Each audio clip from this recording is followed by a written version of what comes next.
I'm sorry, 48's only 7 points to the good, so he may not can afford it, but look, he's there. What a great corner.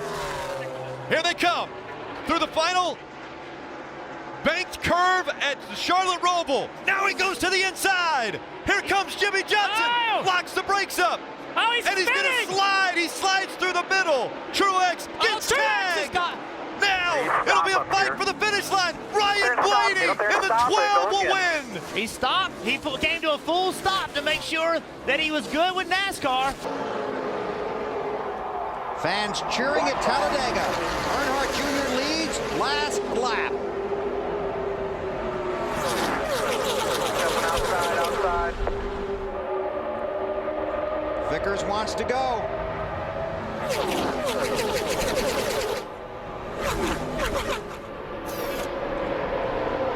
Hey, getting a little wider. There he goes. Junior. Down. Oh, no! Vickers hits the 48. The 48 and takes out Earnhardt and Jimmy Johnson. Caution is out. The leaders had already taken the white flag. So is it going to be the 25 or the 9? There are 19 scoring loops around the track.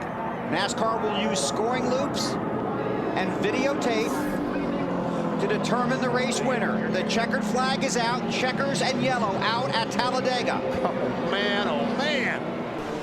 Marcus taking the defensive line down the middle, saying if you're going to go, you're going to tell me where you're going first. Here he comes into 13.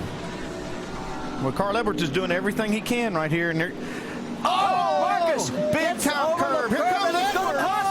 No! Can you believe this? Carl Edwards gets around him. Marcus makes one mistake all day, and it's going to cost him the win. The last lap hits the wrinkle strips, goes airborne, and loses the race all by himself. We'll kick off on Friday with the opening ceremonies, and race leader Chris Buescher leading his first laps. And take a look at this. The caution has come out. Fog has rolled in so badly in turns 1 and 2 that people can't see that straightaway. So the caution has come out. Chris Buescher is in front. The possibility of Chris Buescher winning this race is definitely very real right now. Dave? Hit it on lap 107, Rick. That's why he was able to stay out longer than the rest. They had just told the driver to keep digging, to stay keeping that distance between himself and the cars who were faster today. And then they asked him, can you see down turn 1 and down the backstretch? He said, a little bit. And just coming through my headset here, the race has been declared official. Chris Buescher is your winner at Pocono.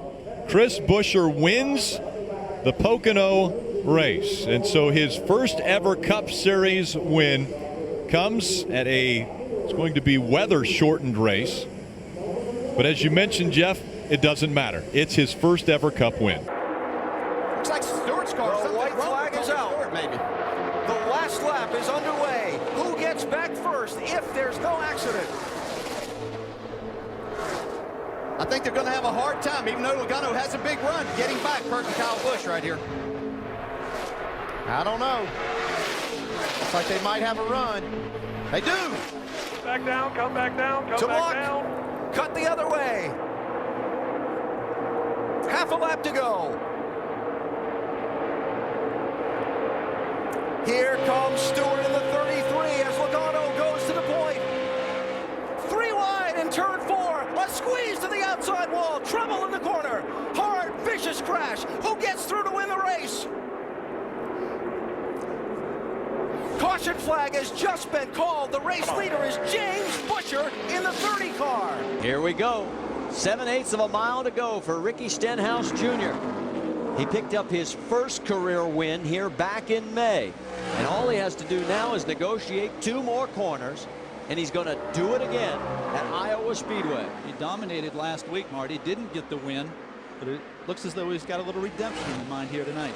Oh, look out as he has a tire situation. Here comes Edwards right into it. They cross the line, and guess who wins the race? Stenhouse. Well, thanks to Carl Edwards. Gave him what a real finish. The white flag coming down to Dale Earnhardt. 1 lap to go. Does anybody have anything left to cope with the man in black? Here's what's going to happen. Maybe. I thought Terry Labonte was going to try to move down and take over second place, and if he does, that'll just open it up for Earnhardt to move away. We'll see.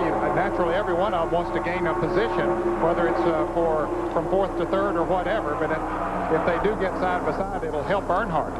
This is the half a lap to go. 4-car shootout to decide it all. Dale Earnhardt. Here comes Coke down on the inside. Earnhardt has problems. Slopping back. Something is amiss. Here comes the field driving for the finish. And on the outside, it is car number 10, Derek Cope. Something amiss on the Earnhardt car. Coming to the line. It's Labonte pulling up, and an amazing finish. The Whitcomb Racing Team has won it. He'll get the white flag this time around. There's Earnhardt lurking in second position off of corner 4. Terry Labonte gets the white flag, but still has this traffic to contend with. Jeff Ledine had to come in for a splash of gas or a flat tire or something. Now let's see. They're down to 4 or 5 car lengths. And a slow car right there. Earnhardt is right on his back bump. Let's see what strategy he pulls. Oh, Labonte is sideways but wins the race, crashes, and he wins anyway. How about that? No caution, though, and NASCAR's trying to get him to get down and get off the racetrack. We got a battle for the lead down the backstretch, though. Here Kyle comes Busch in the 5, side by side with Clint Boyer in 21. Watching him, watching the flag man. No sign of yellow. Busch has the lead. Boyer wants it. Here comes Benson. They are almost 3 wide as they come off the corner. No caution. Here come the leaders. Boyer holds it. Busch is right with them. 4 cars under a blanket. 2 by 2 with 2 to go. And Yaley is off the racetrack. He's out of harm's way.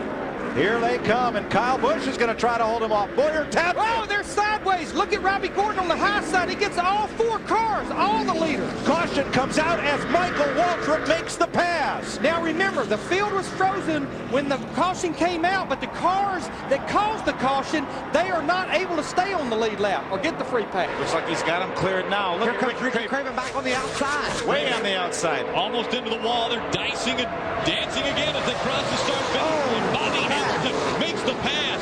And problems right as they go across the start-finish line. Another big crash as they go across the start-finish line. And the white flag had come out as they cross the start-finish line. That will mean, I believe, Bobby Hamilton will win the Florida Dodge Dealers 250. I think you're exactly right. The field is automatically frozen when the caution flag comes out, and it looked like Bobby Hamilton had taken the lead. Scoring-wise, Jimmy Spencer is just ahead of Bobby Hamilton on the scoring charts. Now we have to wait. That may have been how they came across the start-finish line, but Bobby Hamilton passed Jimmy Spencer after the start-finish line, and they were by the start-finish line when the accident happened. They're going to fire up the Snap-on ASE Dodge, and they're going to back it up. Here goes Jimmy Spencer. The crew is back here, and everyone says, well, I can't believe it. That's just the word down here in Victory Lane. So Jimmy Spencer will leave, and I believe they'll push over Bobby Hamilton's 04 truck, and there'll be a very strange victory celebration here at Daytona. Well, caution is out now. We're inside 10 laps to go. It'll be a single file restart, and the story of the day so far is the scramble of the Joe Gibbs Racing Team and their drivers during this race. Denny Hamlin's chopper couldn't land here. There were cars parked on the helipad, so Eric Almirola, who qualified the car on pole, had to get in and start the race. They left Almirola in it for a while, but after leading the first 43 laps of the race, made the call to put Hamlin in. It took them a while to make the driver change. They lost a lap. It took them forever to get back on the lead lap. Then at lap 144, the free pass finally for Hamlin, and he went back around. Carl Edwards had a bad pit stop, got shuffled back in traffic, then cut a tire. That took him out of contention after dominating most of the race. And there's a 3-wide pass for the race lead moments ago.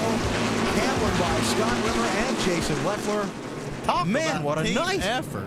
What about it, Andy? He comes from California, gets stuck in a helicopter. The race is going on. He's standing down in Stephen Wallace's pit as a backup because Stephen's sick in the car. Now he's back in his own car leading the race. He's going to wake up tomorrow morning and go, wow, I can't believe what just happened last night. And Almirola put this car on the pole. This is really, really a team effort. And started the race and will get credit for the victory should Hamlin hold on and win. Remember when Almirola got out of the car, you saw in the video there a moment ago, he did not look too happy and walked away. And, you know, The team hasn't commented on the situation during our requests for them to earlier in the night, but you know, this is the hometown of their sponsor, Rockwell. Yeah, it looks like the pictures are speaking for itself right now. Again, I feel bad for Eric, but if Hamlin does win, he does get the win, doesn't he? I mean, he's going to be credited for the win, so that's pretty good. Yep. And we'll get to talk to him in Victory Lane, and we'll get to the bottom of the whole thing. And there it is, white flag, final lap at Milwaukee. I don't believe he's going to have enough time, but Wimmer's got the fastest car on the track right now.